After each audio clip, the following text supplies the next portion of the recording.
Welcome to Key Conversations, where you get to connect with the best of the music business, unlocking the secrets to exploding your music career, presented by In the Key of Success. I'm your host, Cheryl B. Engelhardt. The conversations you're about to hear are between our special guest and participants of my MX4 course, the Marketing and Branding, Money-Making, Mentorship Mastermind for Musicians. They are singers, songwriters, composers, producers, and artists just like you, asking their burning questions of our experts while transforming their careers over 6 weeks. If you think this could be you, check out mx4course.com to schedule a free half-hour coaching call with me to see if we'd be a good fit. So, let's get started.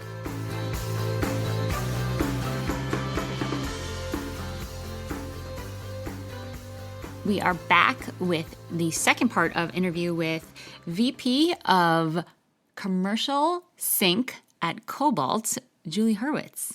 We're going to pick it up where we left off. Rudy, let's hear it. Okay, what would you say is the key component for a brand to be interested in using an artist's song? Or some of the key components? Well, it's sort of a really broad question.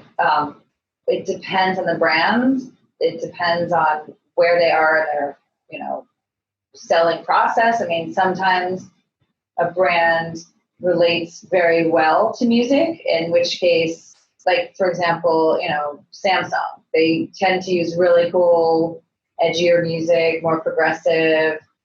Their music's very important to them and in their branding. But then you have so for them, when they license a song, they're sort of also licensing the cachet of whatever that artist is attached to that song. So thereby sort of licensing the culture of that artist will bring as it relates to Samsung. Got it. But other brands who aren't necessarily super into music culture, like for example Pantene, we have a license with Pantene going on. It's been going on for like 2 years, and they've licensed one of our artist songs, and it's been a really lovely relationship for both of us, for both the brand and for the artist. But I wouldn't necessarily say that Pantene is a brand that you associate with licensing indie music necessarily.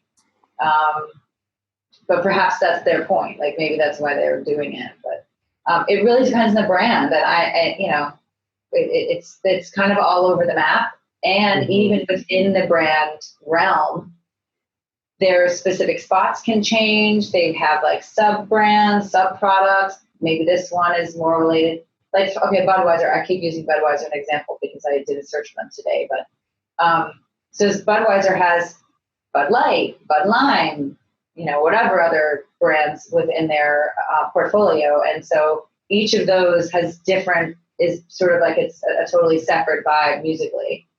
I see. Really just depends.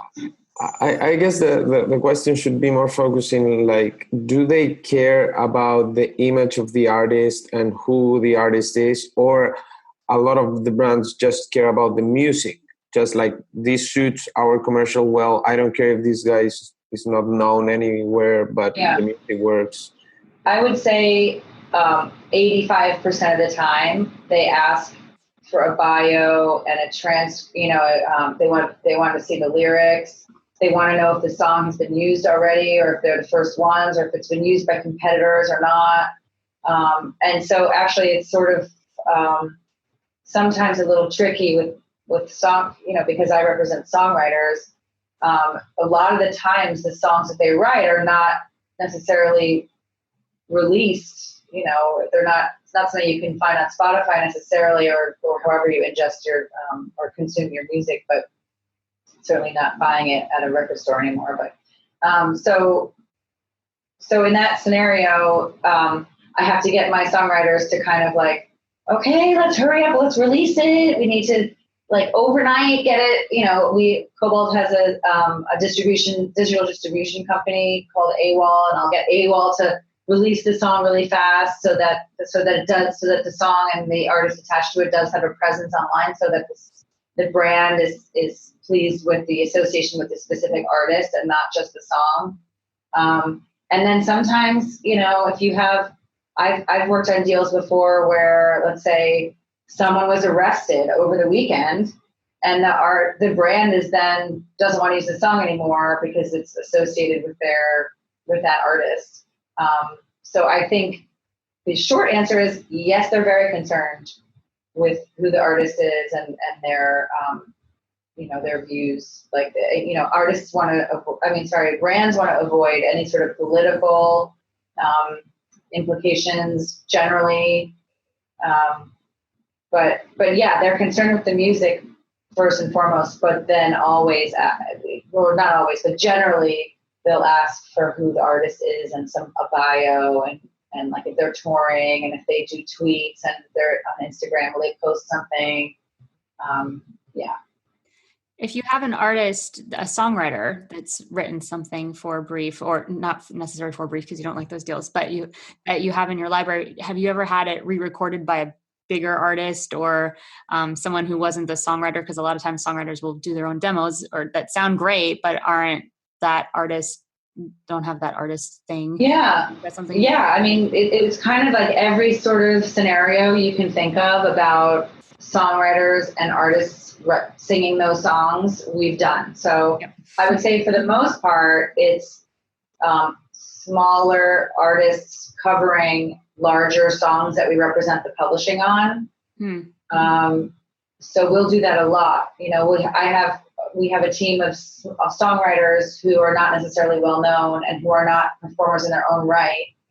And let's say, like, for example, we represent the Lionel Richie catalog. We'll get some of our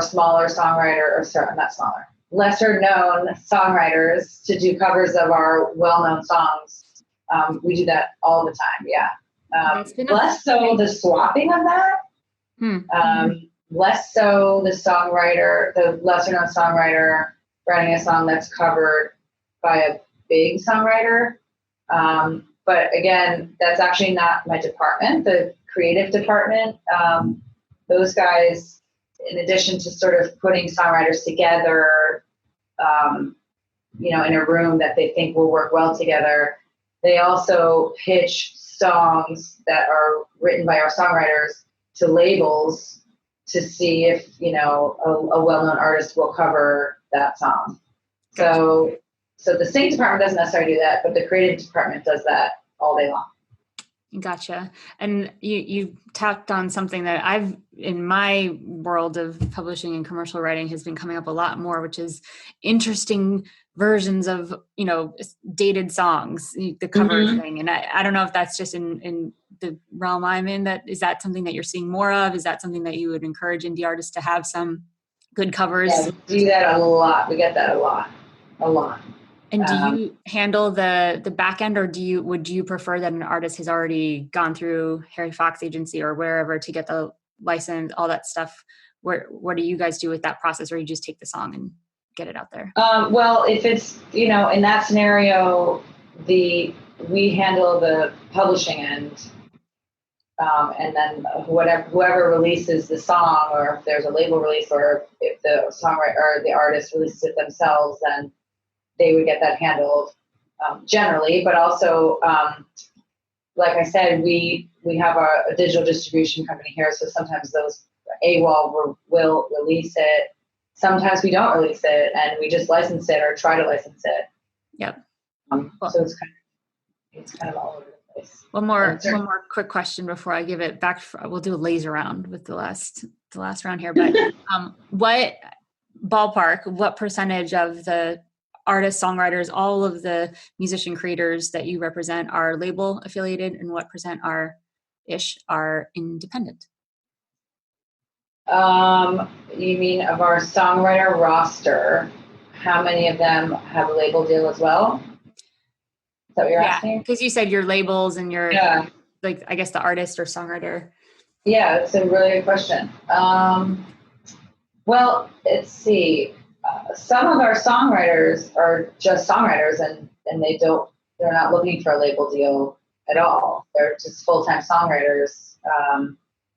So I guess, let me think here. So we have a massive roster. I'd say maybe 50-50 roughly. Okay. 50% of them are songwriters who are also in a band or are artists themselves. Yep. And 50% are just full-time songwriters, not wanting to go on tour or, record their own stuff. And of the 50% that are artists, those are not all on labels. Some of them are independent and some of them are on labels. I'd say most of them are on labels. Not necessarily major labels, but they're almost all of them have some sort of release plan. Whether, I guess, hold on a second. I guess some of them aren't necessarily on labels, but they are independently releasing their music. Gotcha. Is that your question? I guess the underlying question of that question for all the musicians listening is there hope? I think that's all it's coming down. Well, for what? I mean, I don't think. So no, go ahead. I was going to say Kobalt's one of the big ones, so it's hard. We're just sort of, I think I'm listening from a point of view of like, you're representing a large successful publishing company. So from an artist standpoint, which is what most of the listeners are, like, getting in there, is it like, nope, we only deal with label? Like, I didn't know if it was like out of the question. I see. Well, to be honest, we kind of like it when people don't necessarily have a label deal yet.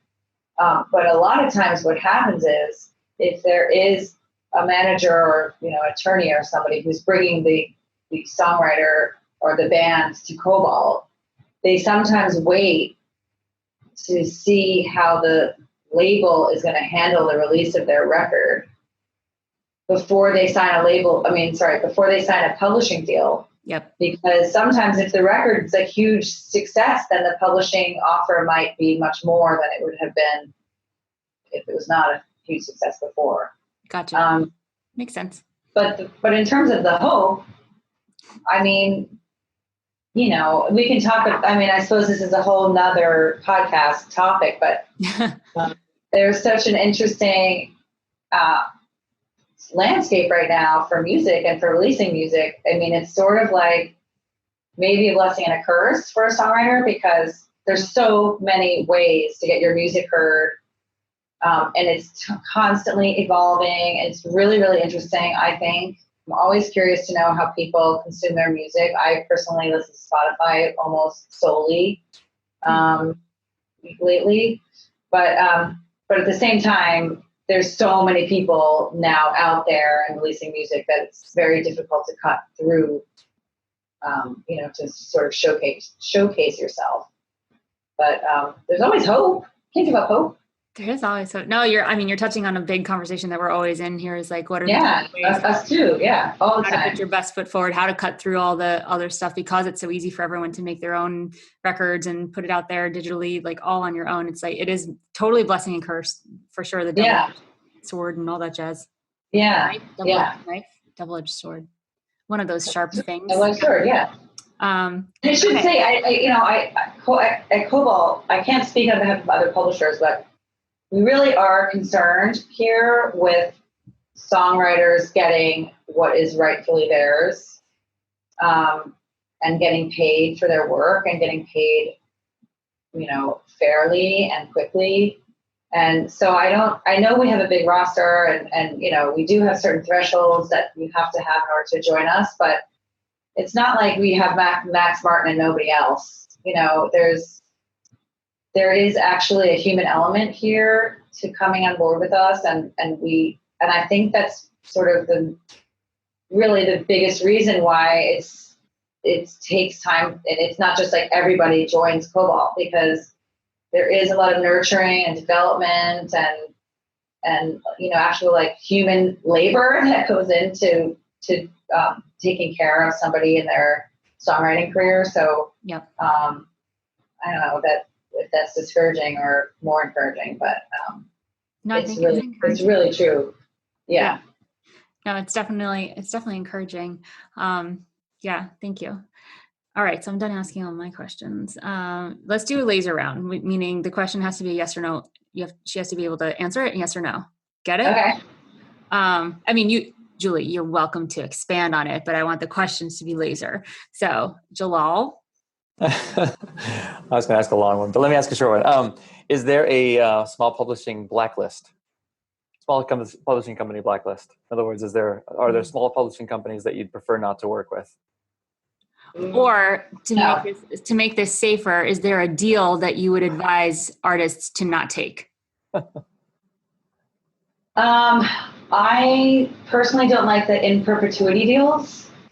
I think that's insane. I don't know why you would sell your publishing forever and ever. I mean, why does anyone need to own your publishing forever and ever? I think those are crazy deals. And then giving away, I hear of companies that will represent your works for like 50%. And that to me seems like a crazy amount of money to give away as well. So, again, I think I'm talking way too long with this laser question. No, the laser was to make it easy for you to keep it short if you wanted to. Okay. I think, it's okay to push back.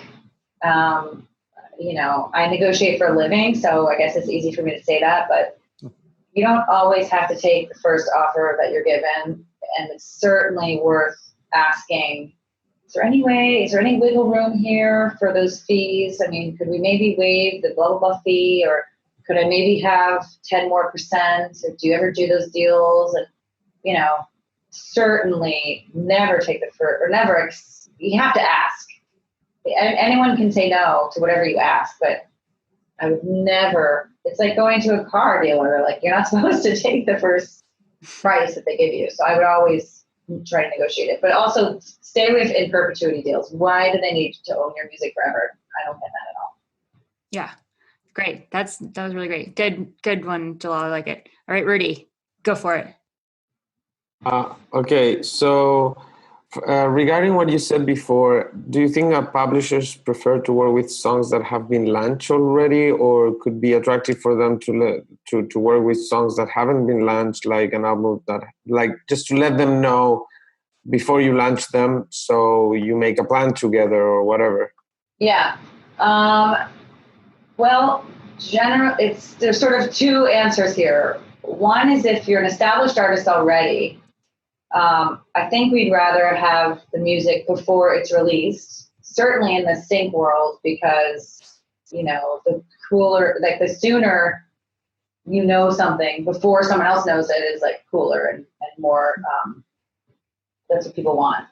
But in terms of songwriters, just starting out like you guys, again, I think it's a harder risk to take. And so sometimes I think the publishers would like to see that there is some interest, and so they're, maybe something that has been released already. Yeah. Awesome. That makes sense. Great. Thank you. You guys, really good questions. We sort of covered a big spectrum of stuff here. Julie, is there anything else that you would want to tell independent songwriters and artists about the publishing world that we haven't touched on? Anything else? Well, I guess just to continue on with the sort of my discussing Kobalt as like a human element there. I know sometimes it does seem like just like this big bad company just trying to churn out songs, but I think it's important when you're starting out to find people who you connect with in a legitimate way and who understand you musically and who you respect musically and who actually listen to music. I mean, you'd be surprised. There are so many people who don't even listen to music. I mean, I've conducted so many interviews over the years, and one of the questions I ask, and I always tell people to ask this, on my team to also ask this question, is what music are you listening to lately? You'd be so surprised at the dead face I get when I ask that question sometimes. So I think it's important as a songwriter to find people who get it, who get you and who relate to you and who can be advocates for you. Because I'm not a songwriter, don't know how to write. I mean, I listen to tons of music, but I don't know how to write a song. And presumably, you guys need people who know how to market and navigate this world, because that's not what you do. So, you know, I think it's just meeting as many people as you can, but finding people that you connect with is a huge key to your success. All right, you guys, that is the end of season 2 of Key Conversations. Definitely go check out all the awesome resources. Listen to all of the other podcasts at www.inthekeyofsuccess.com. If you are interested in the MX4 course to alter dramatically the path of your music career, I would check that out at inthekeyofsuccess.com/MX4. Please don't forget to rate and comment on iTunes and Stitcher Radio if you like this podcast. It's the best way to keep it going, get more subscribers, and continue to share this awesome information with the indie music community. Thank you, and we'll see you next time.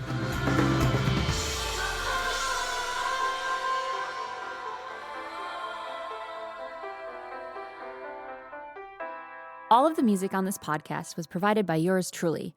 The theme song is called Inevitably, and it was written with Cameron Ernst and produced by Joey Auck. If you're interested to find out more about my own composing and songwriting projects, go to cbemusic.com. If you're a musician looking to really get some results that you're psyched about in your music career, then head to inthekeyofsuccess.com, where I've created a bunch of different kinds of resources just for you. Key Conversations is sponsored in part by Bandzoogle. They make it easy to build a beautiful website for your music. Their step-by-step system gets you online in minutes, and you can choose from hundreds of mobile-friendly themes and customize them with their easy point-and-click editor. All the features you could possibly imagine for a professional website are built in. So, because you are a Key Conversations podcast listener, you get a special 3-month free trial just for you. Go to www.inthekeyofsuccess.com/resources and click on the Bandzoogle logo to access your free extended trial.